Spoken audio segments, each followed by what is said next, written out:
So what happened actually was that, I guess, because we had originally here students from 2 different groups, and you were forced to mix up, you were changing places. At first you didn't cooperate at all, but afterwards, when you get to know each other a bit better, you could do something together and you could cooperate, and it was easier when you get to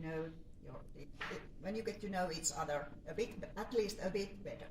Thank you. And your opinion For your group? Okay, so I think we got some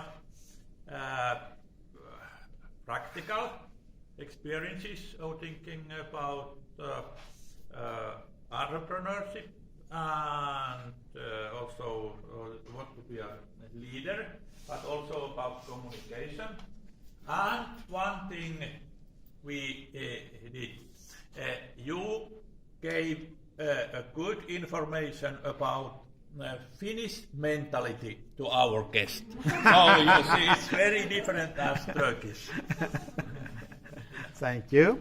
And can you just, keep shooting? Okay. The thing is, we tried our best. That's why you have to communicate first.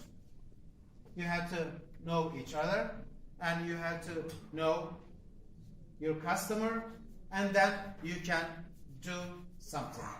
Now, the basic question is at the very end of the course. Can we do it?